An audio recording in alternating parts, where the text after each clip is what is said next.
I made this one back in the end of December. This one, first project back in January. Since then, been doing some practicing, learning my craft, and I made this one. And what I did quite well was make the little placket here. I figured out the collar. Well, wouldn't you know it, those were the two things I messed up on these. So the placket piece that you see under here is actually going to be perfect for the opening and closing, and then the collars are on top. So step one was to undo the stitches to take off the old placket and collar on both shirts.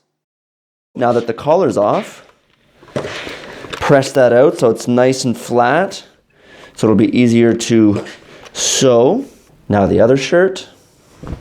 And I made the collar an inch too big, so what I'm gonna do is just take a half an inch out on either side and trim it down, and hopefully that will pull it in and make both shirt collars the same size.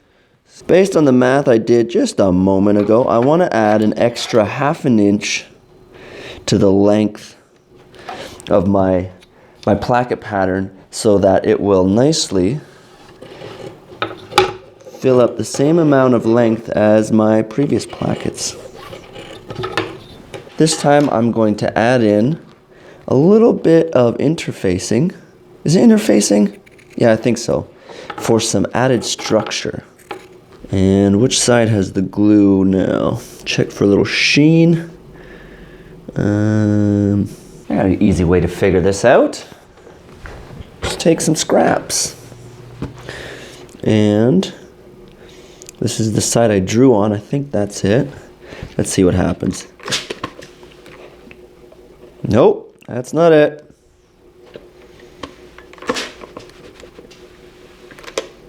What? Doesn't have any glue. Do you know what I'll do? I'll pin it. There we go. That solves the problem.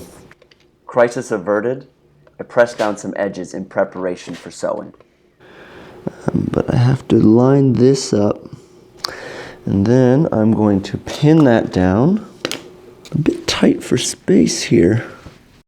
But eventually, with enough humming and hawing, I managed to get the rectangle around the placket opening sewn.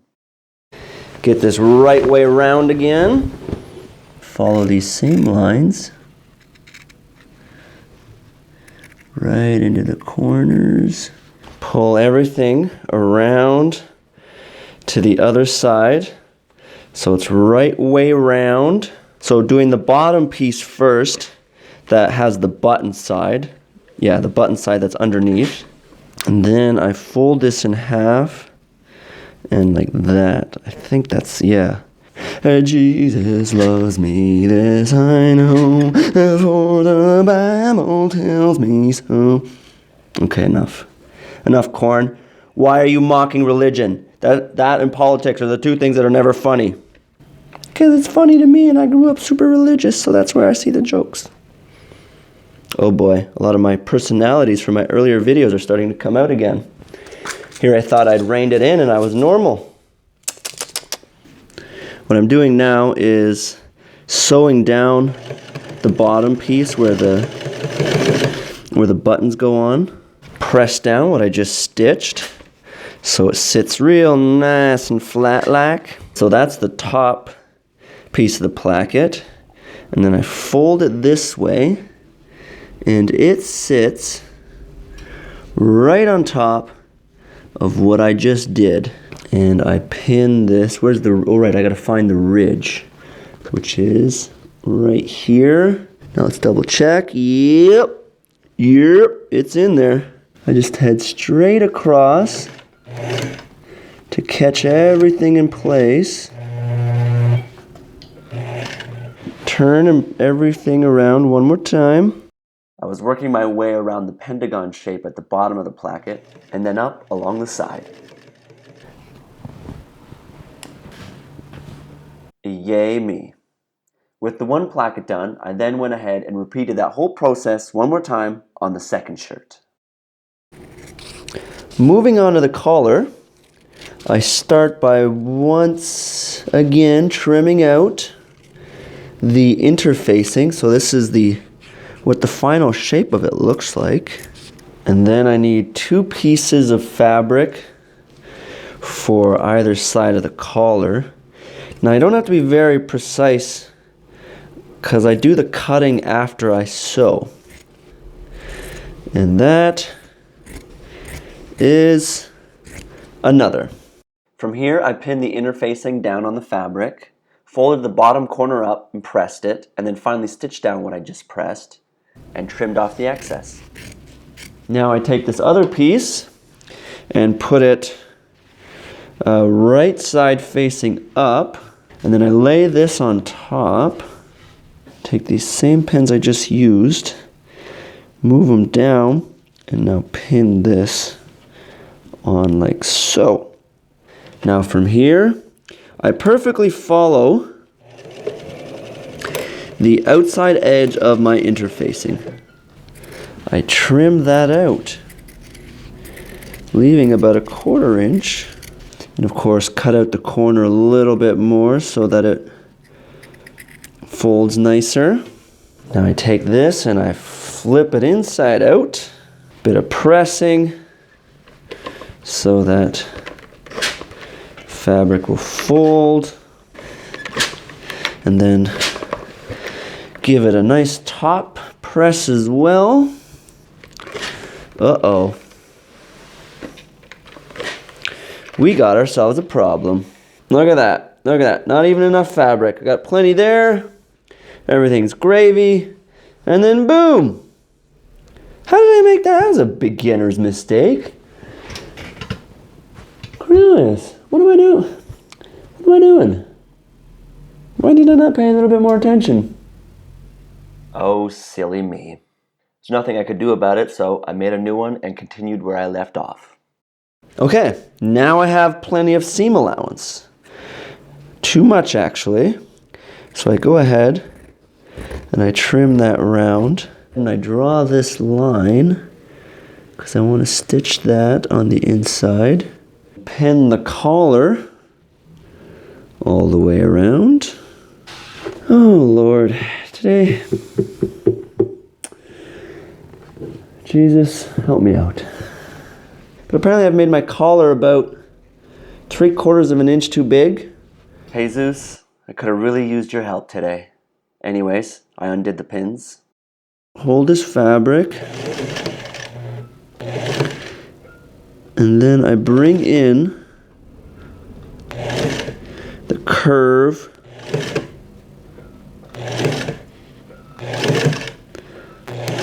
a little bit on each side. And then I repeat that on the other side. Trim off that extra that I just sewed off. Give that a quick little pressing on either side. Pin it one more time. All right, so that red line that I made earlier, I'm going to be starting in the middle of the back again, so that way I can adjust and less chance of it not lining up. I finished that stitch up all around, and then it was back to the ironing board. I just fold it over and in like that. Just press that all one more time. I don't think I can press enough. And now I'm going to be running a top stitch first along the bottom here to connect the two sides of the collar together. A little tricky on the corner or by the shoulder here. A little tugging will be in order. And now that I've made my way to the end here, do it by hand so I don't go over. I'm going to circle around, do the top, and then finally work my way back to where I started. The collar is on. Oh boy, that's not quite right. We need that to catch under there. Okay, I gotta undo that, fix that up, push it in. No bueno. You know what's crazy? I've even edited out certain mistakes. Anyways, fix this one up, moved forward. Better. Okay, there we go. Collar is stitched on. It was time to do the next shirt, so I made a whole nother collar. And then once that was done, it was time to move on to the buttons. That buttonhole isn't going to win awards, but it's not bad. I'm not going to beat myself up over it. With the one done, there was 5 more to go. And a few of them turned out decent. Final step here now is to sew on some buttons. I think that's enough. Go around 3 or 4 times. Let's tie that off. Okay. 5 more of those. And then I can try it on. That was a lot more work than I thought it was going to be. Just 2 plackets, 2 collars. Who knows, maybe it had something to do with all those mistakes I made. Yeah, fantastic size. Works for me. Considerable improvement in the collars compared to, and the placket. Considerable improvement in both since the original ones that I made. So I'm happy with that. I improved upon myself. I have gotten better at sewing. I have gotten better. I have gotten better. Yay me. I'm awesome. This is a quick look at the original. Notice how the collar is bubbling and the collar wasn't even wide enough. Now here's the new version. Pretty decent. A couple of buttonholes look a little rough, and the one corner there I buggered up pretty decently. But in general, considerable improvement, I think. This is shirt number 2 with the original collar. Now the new one. Similar thoughts with this one, except that I buggered up both corners of the band, but the placket is nicer. In general, I'm happy with how I'm progressing and growing in each video with each project. Alright, that's it. Cut!